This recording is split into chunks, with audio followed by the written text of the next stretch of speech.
Dukung kami dengan memberikan donasi untuk program dakwah taklim, peringatan Hari Besar Islam, rumah tahfiz, pembangunan masjid, buka puasa, dan kegiatan lainnya.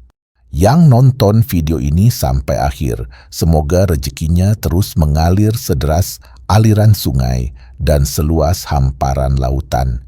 Kalau kita membaca dalam Al-Quran Karim surah Al-Qasas ayat 68, Allah Subhanahu wa ta'ala berfirman, wa rabbuka yakhluqu ma yasha'u wa yakhtar, dan Tuhanmu menciptakan apa yang Ia kehendaki dan memilih apa yang Ia kehendaki.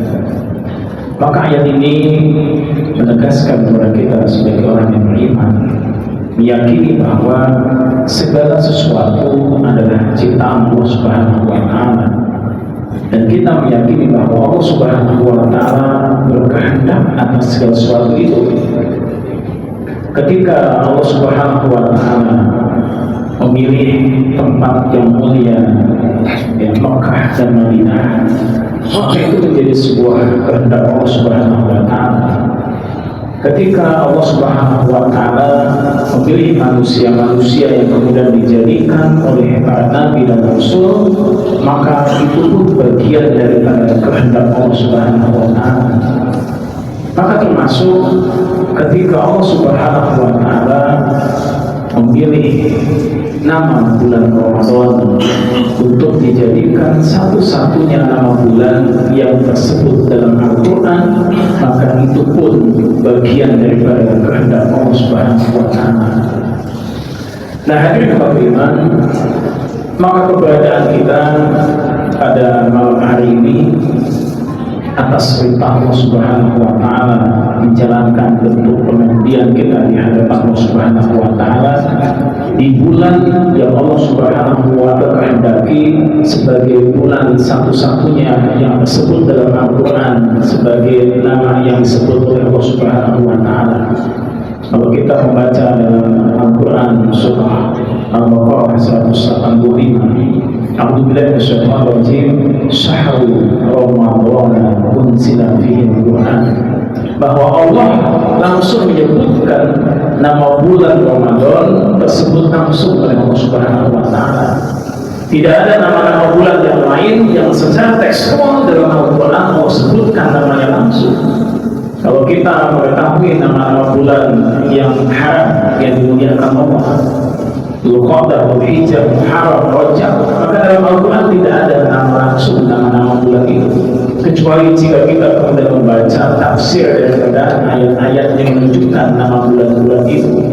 Tapi berbeda dengan bulan Ramadan, Allah Subhanahu wa ta'ala mengistimewakan dengan menyebut nama langsung bulan Ramadan itu dalam Al-Quran Karim.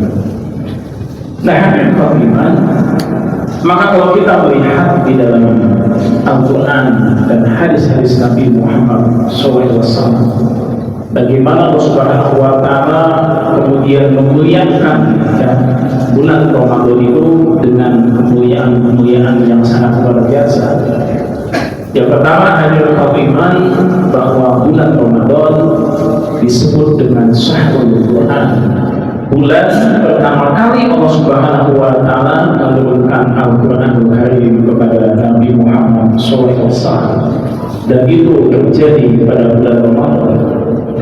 Maka kalau kita melihat di dalam tafsir Al-Tabari jilid 3 halaman 446, bahwa kitab-kitab yang lain sebelum Al-Quran, Suhuf Ibrahim, Taurat, Zabur, Injil, maka kitab-kitab sebelum Al-Quran itu pun diturunkan oleh Allah pada bulan Ramadan. Jadi tidak hanya Al-Quran yang Allah turunkan pada bulan Ramadan, tapi kitab-kitab sebelum Al-Quran pun Allah turunkan pada bulan Ramadan. Ini menjadi sebuah keistimewaan.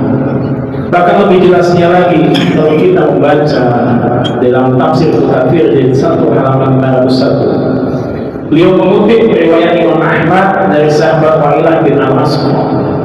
Rasulullah bersabda bahwa Suhuf Ibrahim diturunkan Allah Subhanahu wa ta'ala pada awal malam bulan Ramadan. berarti tanggal 1 pada bulan Ramadan, Suhuf Ibrahim. Kemudian beliau menyatakan kitab Taurat diturunkan pada malam setelah lewat tanggal 6 bulan Ramadan, berarti tanggal 7 bulan Ramadan. Kemudian kitab Zabur diturunkan pada malam lewat tanggal 12 Ramadan, berarti tanggal 13 bulan Ramadan. Dan kitab Injil diturunkan pada malam lewat tanggal 18 Ramadan, berarti tanggal 19 Ramadan. Yang begitu luar biasa atas kehendaknya Allah Subhanahu wa Ta'ala, dan Allah menentukan semua itu. Bulan Ramadan tidak hanya Al-Quran yang diturunkan oleh Allah, tapi bulan Ramadan juga Suhuf Ibrahim, kitab Taurat, kitab Zabur, kitab Injil, itu pun diturunkan Allah Subhanahu wa Ta'ala pada bulan Ramadan. Yang maha kuasanya Allah, ketika Allah menurunkan kitab-kitab sebelum Al-Quran, semua diturunkan pada malam-malam ganjil, termasuk keberadaan Al-Quranul Karim. Bagaimana kalau kita membaca dalam surah Al-Qadar, inna anzalnahu fi lailatul qadar, bahwa kami telah menurunkan Al-Quran fi lailatul qadar, pada malam Lailatul Qadar, di mana malam Lailatul Qadar itu tidak akan terjadi kecuali malam-malam ganjil 10 terakhir pada bulan Ramadan.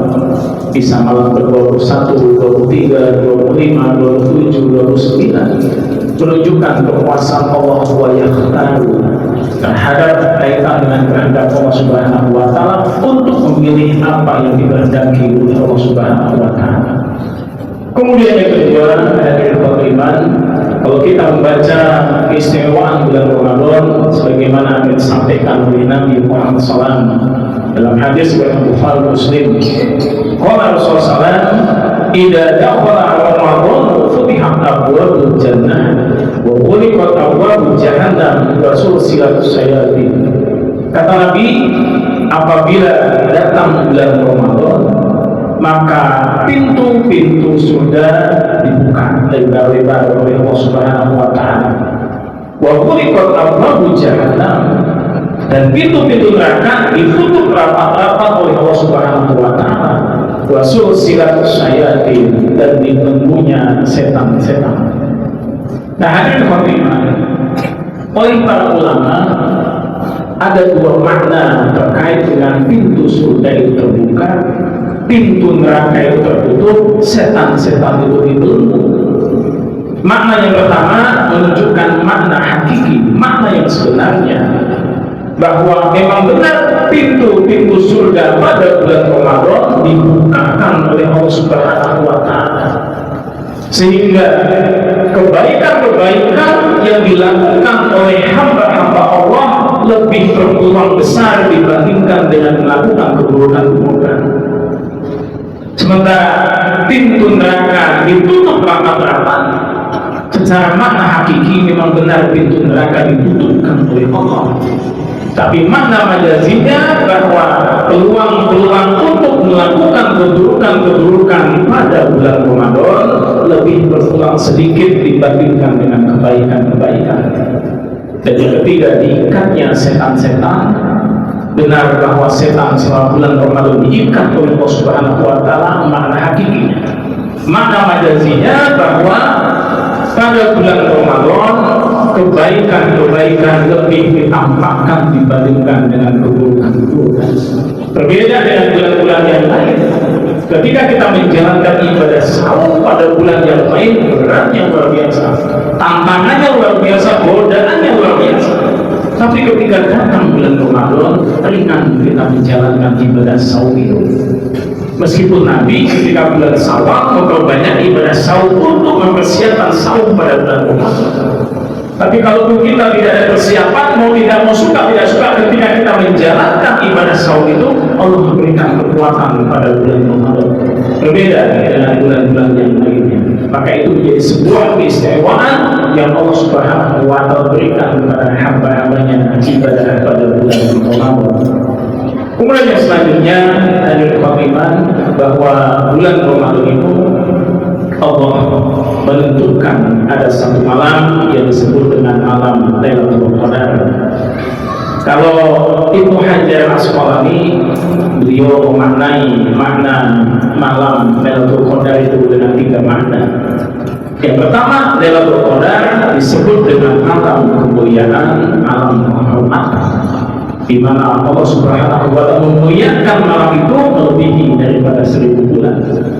Yang kedua, beliau menyatakan bahwa malam Lailatul Qadar itu adalah malam kesempitan, di mana Allah perintahkan kepada seluruh malaikat untuk turun ke bumi, kemudian memberikan rahmat dan keberkahan serta mengambilkan doa-doa hamba yang menghidupkan malam Lailatul Qadar itu atas perintah Allah Subhanahu wa Ta'ala. Jadi Allah perintahkan kepada malaikat, berikan keberkahan, berikan rahmat, ambilkan doa-doa yang menghidupkan malam Lailatul Qadar itu. Kemudian yang ketiganya, Ibnu Hajar Al-Asqalani itu menyatakan bahwa malam Lailatul Qadar adalah malam ditetapkan takdir Allah kepada makhluknya untuk 1 tahun ke depan. Ini menjadi sebuah keistimewaan dibandingkan dengan bulan-bulan yang lainnya. Dan yang keempat, iman tidak kalah pentingnya bahwa pada bulan Ramadan Allah Subhanahu wa Ta'ala memberikan kewajiban dengan bahasa khobariyah, bahasa informasi. Ya ayyuhalladzina amanu kutiba alaikumus syiyam kama kutiba alal ladzina min qablikum la'allakum tattaqun. Wahai orang-orang yang beriman, diwajibkan atas kamu untuk menjalankan ibadah saum sebagaimana halnya diwajibkan atas orang-orang sebelum kamu agar kamu menjadi orang-orang yang bertakwa. Ini keistimewaan yang sangat luar biasa. Kalau kita melihat kandungan ibadah saum itu, bagaimana Nabi menyatakan man shoma ramadhana imanan wa ihtisaban ghufira lahu ma taqaddama min dhanbi. Dan siapa yang mendirikan menjalankan ibadah saum, ibadah puasa dengan dasarnya iman, pengharapan diri kepada Allah, ghufira lahu ma taqaddama min dhanbi, maka Allah akan mengampuni dosa-dosa yang telah lalu. Kemudian kalau kita melihat dalam hadis riwayat Bukhari Muslim, bagaimana Nabi Muhammad SAW melipat gandakan kebaikan-kebaikan ketika Allah menyatakan kepada Nabi Muhammad SAW terkait dengan kebaikan yang dilakukan pada bulan Ramadan, maka Allah melipat gandakan pahala-pahalanya. Ibadah yang sunnah diganjar sebagaimana pahala yang wajib. Pahala yang wajib dilipat gandakan oleh Allah Subhanahu wa Ta'ala sampai batas tak terduga di hadapan Allah Subhanahu wa Ta'ala. Kemudian yang ketiga, bulan Ramadan adalah bulan yang penuh dengan keberkahan. Kemudian yang keempat adalah ketika orang menjalankan ibadah saum pada bulan Ramadan, maka bau mulutnya orang yang saum itu kelak pada yaumil akhir, ya, wanginya lebih daripada minyak kasturi. Ini kemuliaan yang sangat luar biasa. Dan yang terakhir, Allah Subhanahu wa Ta'ala membebaskan dari siksa api neraka bagi orang-orang yang menjalankan ibadah saum pada bulan Ramadan. Di samping Allah Subhanahu wa Ta'ala mengijabah doa-doanya orang yang berbuka saum. Ya, dari mulai dia sahur sampai dengan berbukanya, maka waktu itu Allah Subhanahu wa Ta'ala mengijabah doa-doa hambanya. Dan mudah-mudahan hadirin iman kita yang pada tahun ini, kesempatan ini Allah masih berikan peluang untuk kita mampu menghidupkan malam Ramadan, bulan Ramadan selama 1 bulan penuh. Jika memang tahun ini adalah Ramadan terakhir kita, maka maksimalkan diri kita untuk senantiasa beribadah di hadapan Allah Subhanahu wa Ta'ala. Sebab dengan bulan Ramadan ini Allah Subhanahu wa Ta'ala memuliakan kedudukan kita di hadapan Allah Subhanahu wa Ta'ala. Mudah-mudahan kita senantiasa diberikan keistiqomahan, hidayah taufik oleh Allah Subhanahu wa Ta'ala, sehingga kita mampu dengan penuh kesadaran menjalankan bentuk ketaatan di di hadapan Allah Subhanahu wa Ta'ala. Dan mudah-mudahan dari apa yang kita lakukan dan ketika kita menjalankan ibadah-ibadah itu pada bulan Ramadan, yang pertama menggugurkan dosa-dosa kita di hadapan Allah, dilipat gandakan pahala di hadapan Allah Subhanahu wa Ta'ala, dijabah doa-doa kita di hadapan Allah, dan Allah memuliakan kita sebagai hamba yang bertakwa di hadapan Allah Subhanahu wa Ta'ala. Yang subscribe channel ini semoga dimudahkan, dilapangkan, dilancarkan, dan disukseskan. Amin.